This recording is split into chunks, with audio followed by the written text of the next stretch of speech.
Good morning, everyone. I'm Megan Culliff, along here with Scott Micklin. Good morning, everyone. It's Wednesday, April 15th, and here we are for our COVID-19 local information program for our community. So I always let you take that one. I know, because the name is so ornery. Our you can't. SARS-CoV-2, our Corona Hour. Wow. Just local information. Yes, that's all you need to remember. Local information it's local. program. It's local. That's right. We're here for you. We are. Exactly, everybody. We're glad you're with us, everyone. Audience, thank you for joining us again on Facebook and YouTube. It'll be on the radio later, of course, from our partner KNMI at noon, and here at KSJE, or Kier at KSJE at 5 p.m. So anyway, we have that. We also have a caller ready to go, so I don't want to keep him on hold any longer. Okay, yeah, so we'll save our banter till after. Right, because you see how we just started and got into it, and then we forgot that we have a blinking light over here, and our poor guest is waiting patiently. Sorry, Daniel. Good morning.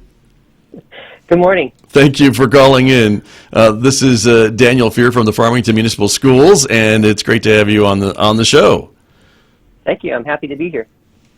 Great. So, Daniel, I saw a news article recently that talked about all of the ways in which teachers are laying out creative arts lesson plans, and that, of course, is generally somewhat difficult for more hands-on disciplines. So we were wondering if you can talk a bit more about that.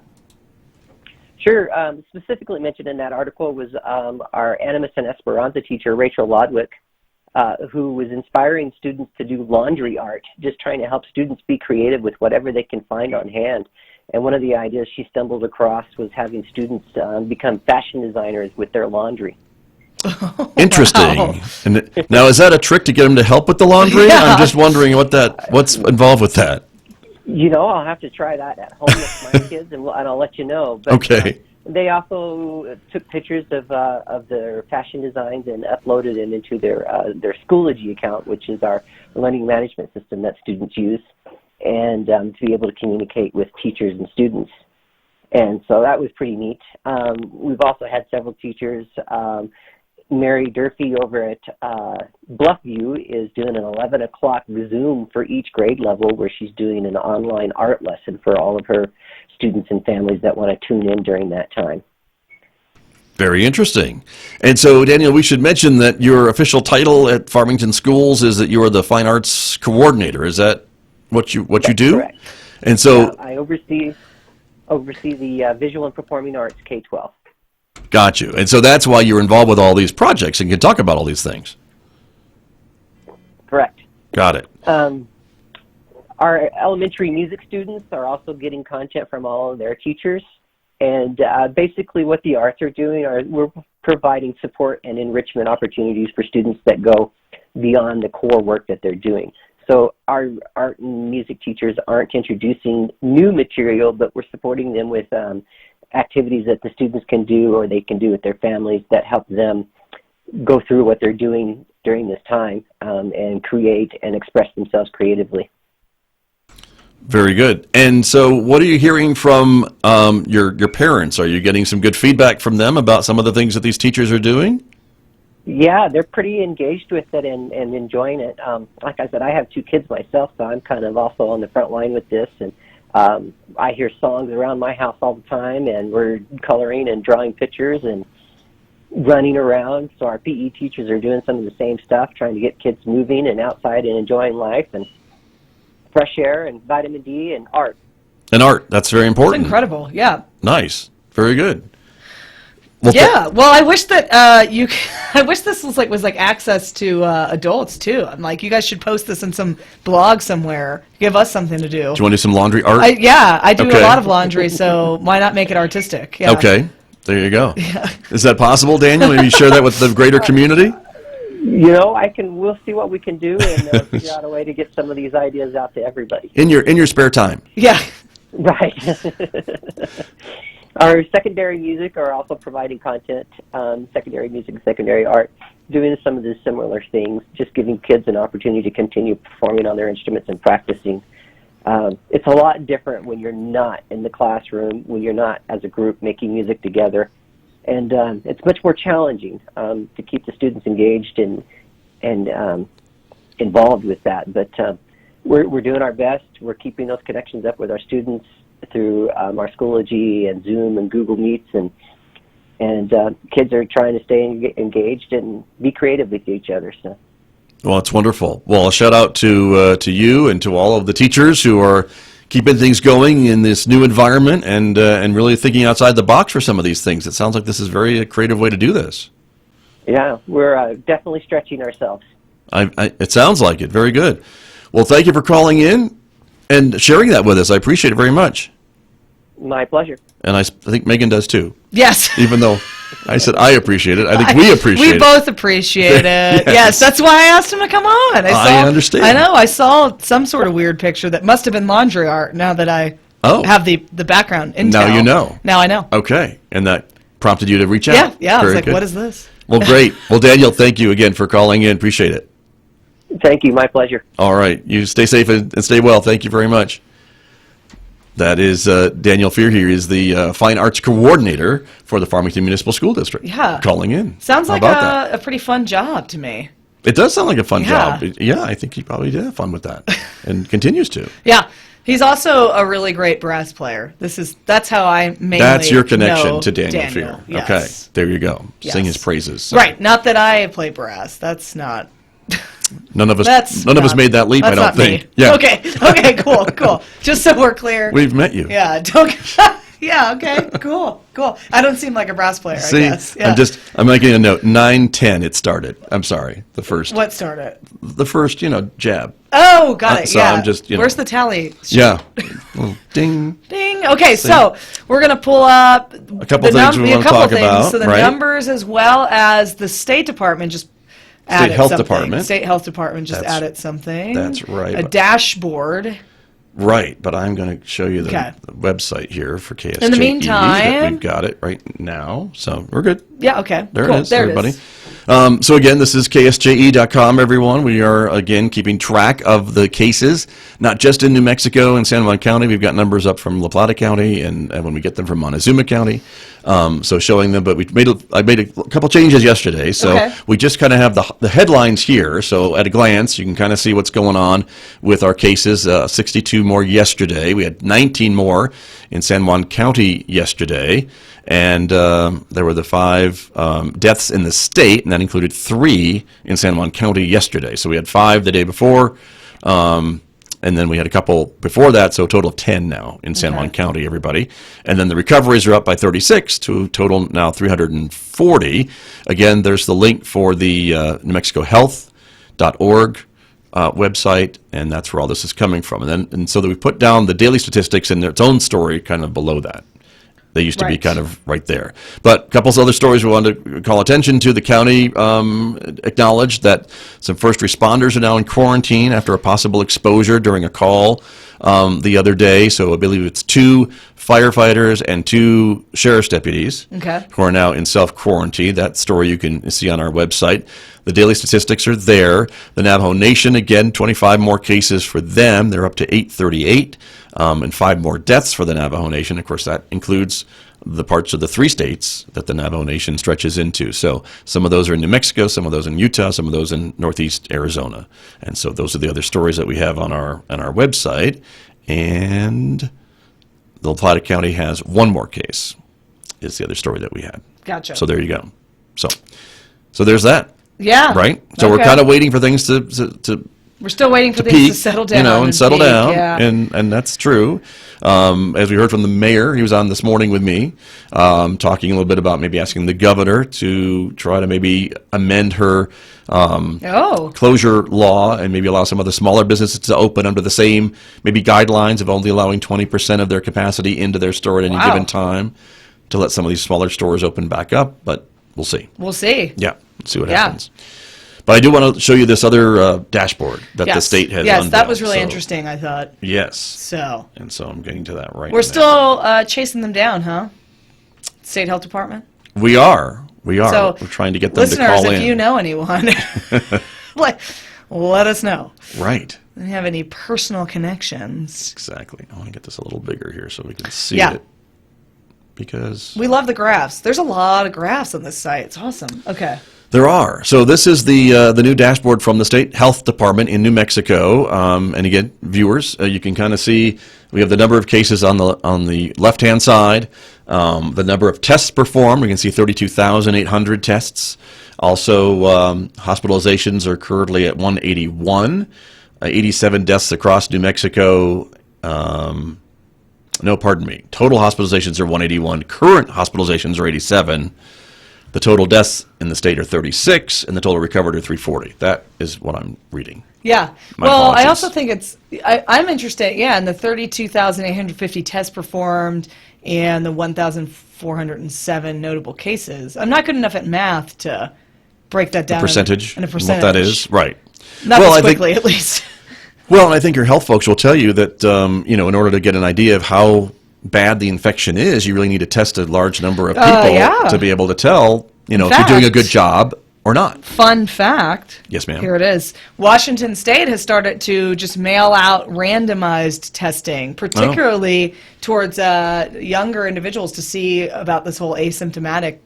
That you could be Thing. infected, Right. but not have symptoms. Not have symptoms, and right. then, but if you're still traveling around and Yeah. encountering other people, you Right. could be spreading it to Exactly. other folks. So they're doing all this randomized test mailer things. Interesting. And, yeah, I think that's actually, I believe our own governor had mentioned that. I think she's working towards right. that, In perhaps. an ideal world, that's Right. how that would work. Yeah. Sure.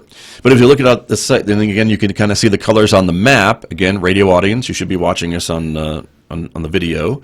Go to the KSJE Facebook page or YouTube channel and check it out. But you can see the counties in red are where the most cases are. Okay, so we're in the orange, We are in orange. one step down from red, Exactly. So I'm going Okay. to try to scroll down here a little bit and just. which orange is 76 to 200 cases. Yes, Confirmed, obviously. correct. The red is 201 Right, plus, okay. so that's where we are. be. And But we're bordering the red, which of course, Right. these are permeable borders, obviously. Yes. There's no actual border. Exactly. Right. And then on the other side, you can see the demographics of the breakdown, which is pretty even between male and female. We're at 48% male, 51% female. And then the age breakdown, and then there's an ethnicity breakdown. And again, the concern, of course, is for our Native American residents who are suffering higher numbers than the rest of us. Way disproportionate. Yes. Yes. And that's the concern about the reservation and the pueblos, because we've seen a lot of cases there. Right. And so the word is going out to try to, again, stay home. That's why probably we had the weekend curfew on the Navajo Nation That was the idea. All of these- With 115 citations. But yeah. with all these numbers. I think that, a physician friend of mine that works for the IHS, the Indian Health Services, over on the reservation, has mentioned that in great part, it's due to living conditions out there. Not a lot of space, a lot of intergenerational living situations, a lot of people packed together in smaller spaces. Right. Unfortunately, there's, of course, still individuals out there that do not have running water, so not a lot of adequate hygiene, not a lot of adequate hand washing going on. Right. So there you so go. yeah. That's true. That's the thing. I clicked on San Juan County so we can get a little Cool. even more information about the county. Total cases 192, total deaths are 10, total tests 1644. Cool. Okay. So But again- similar to that seems similar across the board, doesn't it? Maybe. As far as like amounts of tests and amounts of confirmed cases. Yeah. We need to get a percentage up in here. Okay. We're gonna We'll call do some math. phone a math We're gonna friend. do some math and Yeah. see. But again, we have about 20,000 people that live in San Juan County. So I guess, yeah. I only know. we do. Okay, cool. Okay, yeah. All right. It's pretty clear. Somebody fact check that. Speaking of which, fill out your census, everybody. Yeah. So we know exactly how many people right. are living here. Count it. But we're also looking at the age breakdown on the right-hand side of the screen. And so again, you can kind of see that we've had cases, not deaths, but just cases of in almost every age category, right? But the most were 30 to 39. Yes. Okay. So another interesting fact. That's You ready for this? 20%. Oh, look at you. Well, it says Oh, it there. It's okay. on the screen. All I right, didn't do the math. lest we're read confused it about from the Scott's screen. Rain Man math over there. We read it on the screen. So here's the deal. I listened to a podcast with a physician and an interviewer, and he was saying that The Spanish influenza actually disproportionately hit folks in the mid-range of ages. Interesting. Yes. Okay. So we're seeing that here too, it looks like. So not deaths, but as far as being hit with the disease, it's actually hitting a mid-range. But this is why the health folks are telling us, and public safety folks are saying everybody should stay home. Yeah, you're not safe just because you're young. Right. Exactly. And look at 20 to 29. You know, they're 13, almost 14%. Right. So 30 to 39. That's 30 to 39. That's my age range. Oh. I know. Okay. I apologize in advance, Scott. 40 to 49 is 16%. 50 to 59 is 14%. 60 to 69 years old is almost 17%. And then it kind of drops off there for the older, but they're the most at risk. Right. For sure. So, most at risk for death, and complications and other things. Because usually, if you're older, you usually have some underlying health issues, and that can get exacerbated by coronavirus. Of course. Not a doctor. A lower respiratory. That's what I've heard. It's a lower respiratory disease. Correct. Yes. So anyway, everyone, you can get to this from the cv.nmhealth.org website. Just go to the dashboard. That's how we got there. There's a link on KSJE's website.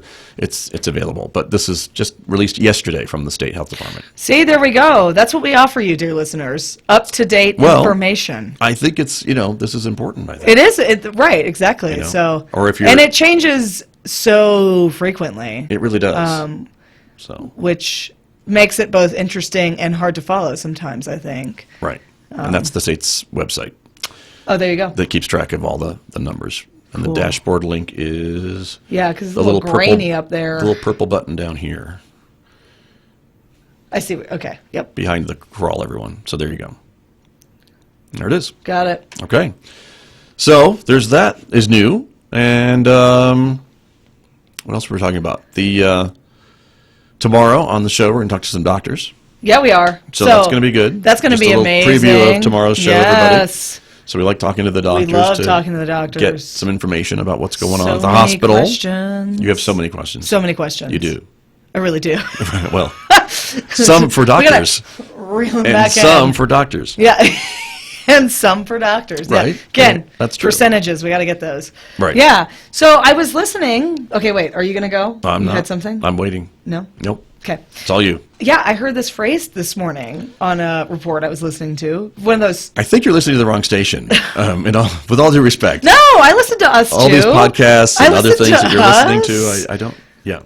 Okay. Well, it's, we're all helping each other out. It's a symposium of information. Right. Scott, KSG is one node, and here's where I'm going. I learned this phrase, the nerd node of trust.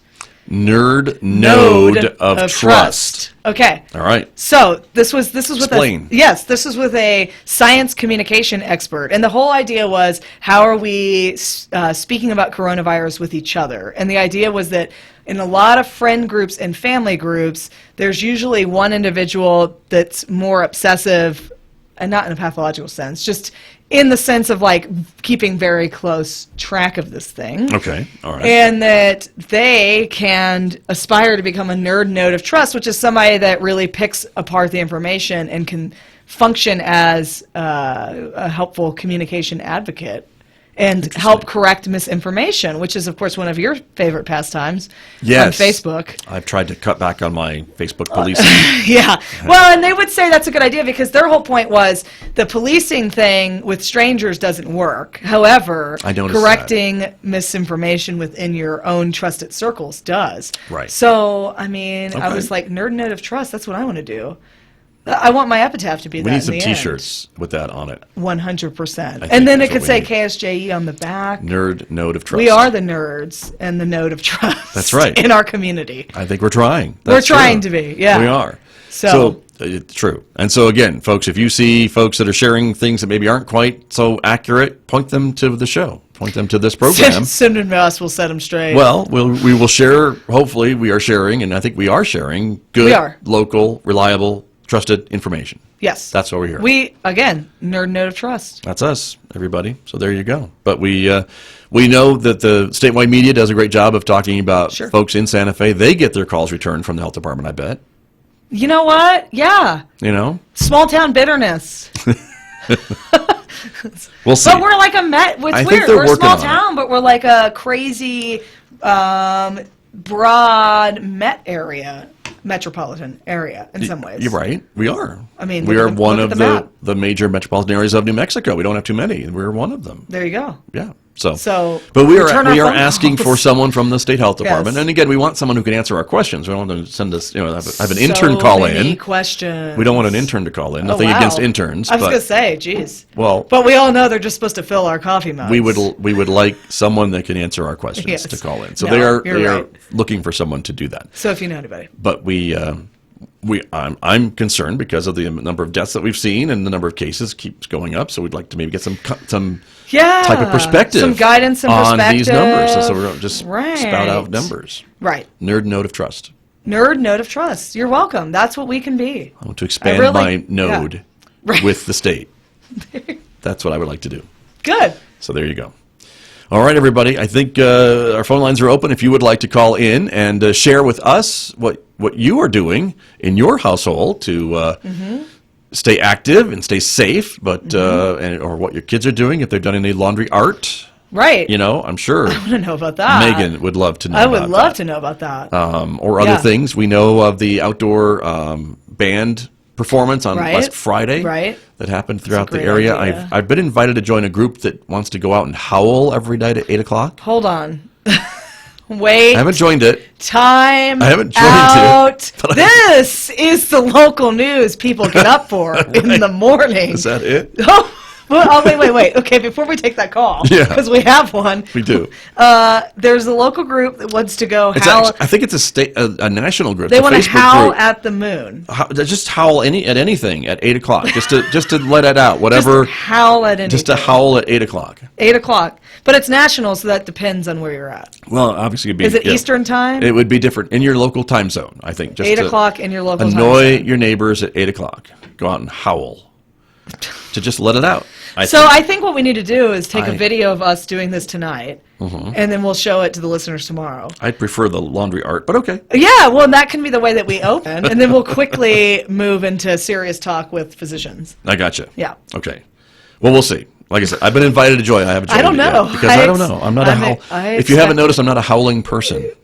I mean, I'm not necessarily known for my howls. Yeah. I'm known for my volume, though, so I Right. think I'd be pretty good. But we know we have a lot of UNM alum in there. The Lobos. The Lobo howl. That's so, right. There's Okay, a lot cool. of that. Okay, let's All go right. to the phones. Someone is calling to try to help us change the topic.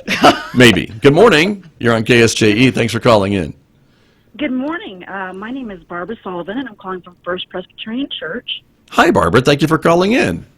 You're welcome. I'm calling because I wanted to let the community know that we have a emergency food assistance pantry with non-perishable foods. Great. Okay. And so this is available for community members then to come by? Yes, sir. And it's Monday to Thursday from 9 to 1.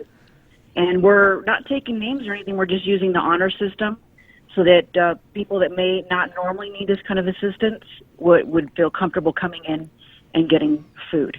Okay. And again, this is at the church is where they can go?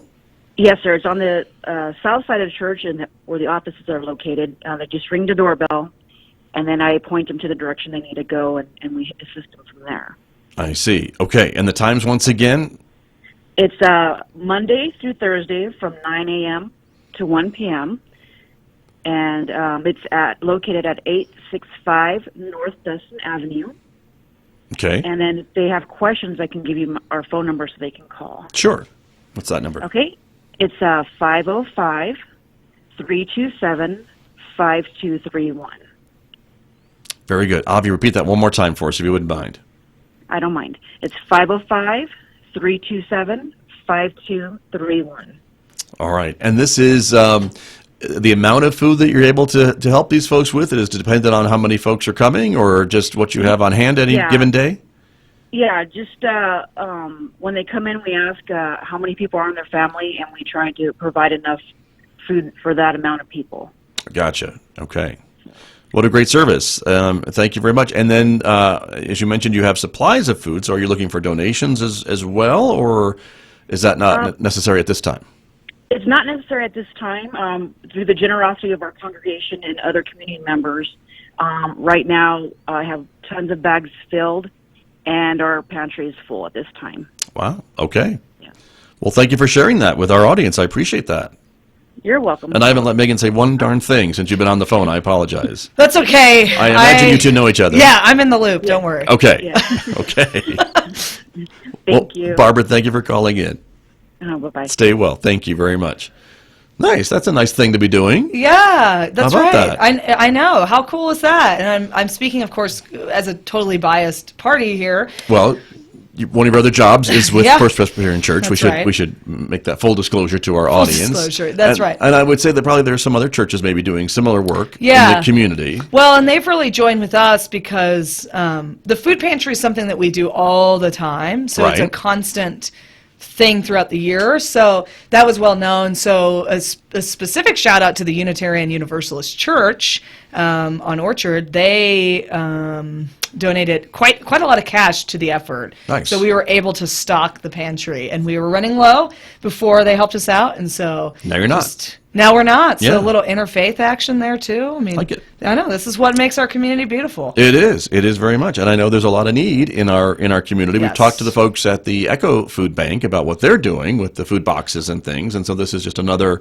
resource Yeah. for families to rely Right. on. It's another resource, and it's a little more streamlined. I mean, Echo does an amazing job, and this is, we don't, well, we probably give the same amount of food that you would get at Echo.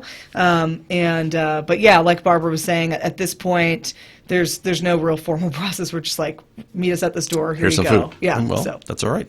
And we were talking too that, again, as we wait for these stimulus checks to arrive for residents who maybe are without a Right. job and without an Right. income, some folks who never thought they would need help to put food on the table, this is another option for them Do and all of a another sudden, resource. yeah. So we want to make sure that they understand where That's they can right. go to do that. That's right. So that's wonderful. Well, we appreciate her calling in. That's great. We have somebody mentioning, I apologize, I didn't catch the address of the church, and it was the Presbyterian It Church. was the Presbyterian Church. It was. And I bet Megan knows the address of the church. I do. First Presbyterian Church is on 865 North Dustin Avenue. So the part of Dustin Avenue that's close to the Apache Street side of town. Correct. Right. I'd say it's between Apache and Ute It is. is where you can find First Presbyterian Church. That's where you can find if us. you're in Farmington. So That's right. There you go. But thank you for the comment, and we're glad we were able to help you with that. Yeah. So there you go. We have time for maybe another caller before we say goodbye today. We do. So If folks would like to call in, 566-3909 is the phone number. You can call and say hello. You can tell us what kind of laundry art Megan should do, Yeah. or I should do. Right. Share a simple recipe with less than 4 ingredients. Right. That would also be helpful. Okay. But stuff that people like me would have on hand. Or Okay. All right. I don't know. It's interesting. I was talking to a friend last night about the new age of grocery shopping. Right. And so, I mean, one key component is that we try to go less and less, right? And so the goal is to maybe go once every 2 weeks or something, as opposed to like twice in 1 week or whatever. Sure. That's the goal. That's You the bet. goal. Yeah. And just that you might go, it's a little more labor intensive because you might go into the store with this idea of exactly what you want, and then you're confronted with what they have. The reality. Yeah. Yeah. So And unless you want to go to every single store in town, which you probably which you don't want to do not do want to these do. days. We completely and totally advise against that, as Right. do all the health professionals. And but yeah, so I'm still intimidated, for example, by this. I have this thing of ground chicken breast that was like a substitution for ground beef, and I'm intimidated by it. I don't know what to Why? do with it. I don't know. Just use it. You probably cook it the same way, right? I think you would. Yeah. But do you cook? Does it take longer? Like, does it take longer? I need somebody to call in. Oh. Like, Well, I don't is know it- about is that. I there don't a- know. Yeah. Is there a way? Anyway, I don't know. The internet can be your friend. I guess so. I'm just answer that very question, perhaps. poor at this. I'm very sluggish when it comes to cooking. So like- are you going to starve? I'm concerned now No. that we need to No, because remember we have a send food over a pantry. casserole or something. Sure. Okay. There you go. But only after detailing where you've been in the last Understood. 14 days Right. or whatever. I understand. Yeah. All right, everybody. Well, I think on that note, Right. what positive things can we end with besides sending you food? Yes. So mask making. Let's go yes. back to that. Right. Right. So Amazing efforts. Oh my goodness. Yeah. I mean, incredible efforts, truly. People who know what they're doing can knock like 40 out a day. It's insane. And I So- saw a post. Pardon me for interrupting. Yeah, gosh. I'm sorry. Fine. Go on. Well, maybe you're going to tell this side of the story. Well, I my will- side of the story, my vested interest in my vestments. Thank you. Anyway, before the lockdown, I was regularly every week doing clergy visits at the jail, at the adult Yes. detention center. That's right. And right outside town. And so I'm asking for mask donations for those folks. Okay. Yeah, I neglected to mention them, and in the conversation they've been neglected. And so, so if anybody would like to do that, reach out, and Okay. I'll go. About how many do you think that they need out there? Well, it's a good question because you have all of the staff, and then you have all of the residents inmates. or the inmates. Yeah. The Okay. residents. So, I mean, I would think It's gonna be- probably over 100 for Right. sure. So somebody already stepped up, an attorney already stepped up in town that said they would give me 40 today. So anyway, if you feel so inclined and so moved to do that, let me know, and I'll go for it over there. Okay. So. And the point that I was going to make about the mask making was that there was a note on the mask making group on Facebook that said that they got a package of elastic, which I know is in short supply and it's hard to find, from Yes. some lady in Pennsylvania who apparently Wow. got a hold of it and sent it here because they know that this group is really making masks for our incredible. area. So That's how about incredible. that? Right? This is the time for those who hoard craft supplies to like shine. Yeah, I think you're right. Whatever That's that true. one closet or drawer is in your house that you hold a bunch of elastic in. I also saw something about how bungee cords have a ton of it. So if you cut open a bungee cord, You could maybe use some of that Yeah. elastic and repurpose it. That's I don't probably know. true. This is what I hear. Okay. So somebody, you so This is the end of our craft hour. right, but like I okay, don't know what that means. so- I didn't even want to refer I to it. know. Well, I think I got it, but initially I was Okay. like, take out Megan. Oh my gosh, like Yeah. Scott, meet me in the parking lot at 6 so you could take me out. Yeah. Is it like Mama said, knock you out, take Well, out? But that's- I'm not sure. Yeah, like take me out, y'all. No, but I think they mean food. Oh. Like, order from local Take out Megan. restaurants. Take out, Take out, comma, Megan. Megan. As Okay. opposed to this Take is out Megan. 100% like an eats, shoots, and leaves moment. Take her where- out. Yeah, exactly. Okay. Pandas eats, shoots, and leaves. Anyway, it's a literary reference, but Thank you. anyway. All right. Okay. There you go, everybody. On that note, On that note, I think it's I'll time be back tomorrow to say in goodnight. spite of Unless she's taken out, Unless she'll be I'm back taken- tomorrow. unless But I'm now I'm taken worried about you. out. Yeah. I'm going to call security to Take get out you, escort you Megan. to your car. Yeah.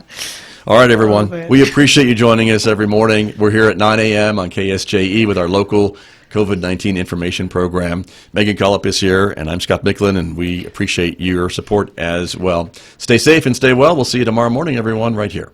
Bye-bye.